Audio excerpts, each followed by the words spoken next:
आप risk assessment बनाने में कंफ्यूज हैं तो ये वीडियो सिर्फ और सिर्फ आपके लिए है। अस्सलाम वालेकुम व्यूअर्स, आज की ये वीडियो रिस्क असेसमेंट पे है कि हम रिस्क असेसमेंट किस तरह से अपनी साइट का कर सकते हैं और किस तरह से हम रिस्क असेसमेंट डॉक्यूमेंट को प्रिपेयर करेंगे, उसमें कौन कौन से स्टेप्स इन्वॉल्व हैं उनके बारे में डिस्कस करेंगे और किस तरह से उसकी हम प्रैक्टिकल इम्प्लीमेंटेशन कर सकते हैं उसके ऊपर हम बात करेंगे। सबसे पहले कि रिस्क असेसमेंट होती क्या है, इसकी डेफिनेशन अगर आपसे कोई पूछ ले तो आप किसी को क्या बताएंगे? Risk assessment is a proactive technique in protecting your workers, your business, your environment and to comply with the law. For your work site, in another words, if you can say, for your work site, risk assessment simply a careful examination of what could harm so that you can apply control measures to control that harm. देखें तो risk assessment की definition इस तरह से होगी कि risk assessment एक proactive technique है जो आपको हेल्प करेगी आपके वर्कर्स को, आपके बिजनेस को, आपकी वर्क एनवायरनमेंट को, और कंप्लाई जो लॉ से आपने करना है इन सब चीजों में आपको हेल्प करेगी आपकी ये रिस्क असेसमेंट। और इसको हम इस तरह से भी कह सकते हैं कि रिस्क असेसमेंट एक केयरफुल एग्जामिनेशन है आपकी पूरी वर्क साइट की। उसमें आपको हार्म्स कौन कौन से हो सकते हैं और फिर उन हार्म्स को कैसे हमने कंट्रोल करना है बाय कंट्रोल मेजर्स, तो ये सारी डिटेल डिस्कशन रिस्क असेसमेंट के अंदर आती है। तो रिस्क असेसमेंट बनाने में बेसिकली 5 स्टेप्स इन्वॉल्व हैं। नंबर 1 अगर हम कहें, you should know your task. First step, if you don't know your task, so for what you will do the risk assessment और prepare the risk assessment, so know your task and split your task into sub tasks.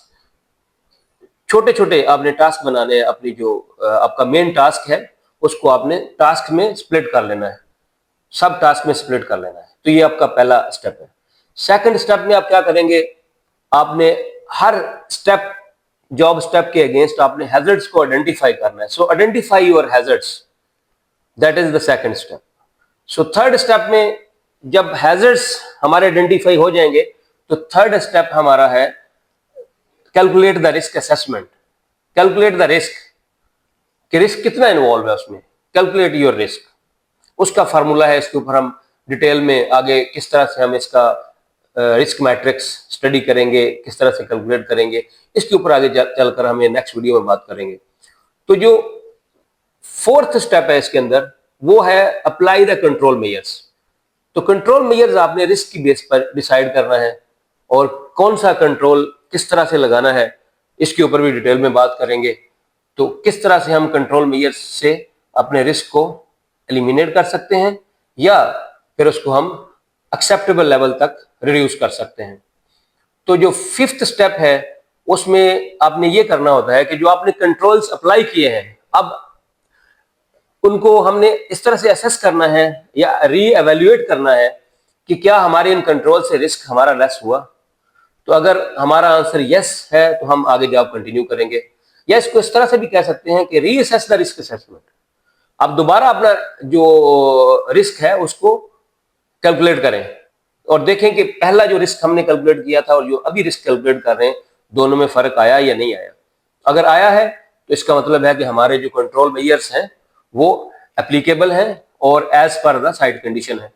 आगे चलकर हम जो risk assessment के steps हैं, जो हमने 5 steps देखे हैं, इन स्टेप्स को कैसे प्रैक्टिकली हम देखेंगे कि किस तरह से हर स्टेप को दूसरे स्टेप के साथ कोरिलेट कर सकते हैं और किस तरह से हम अपनी रिस्क असेसमेंट को प्रॉपर बना सकते हैं ताकि हम अपनी वर्क साइट को इंजरी फ्री और लॉस फ्री बना सकें। Like this video and subscribe to my YouTube channel for more safety related informative videos so you can learn and grow your career in HSE field। मिलते हैं अगली video में, तब तक के लिए खुदा हाफिज।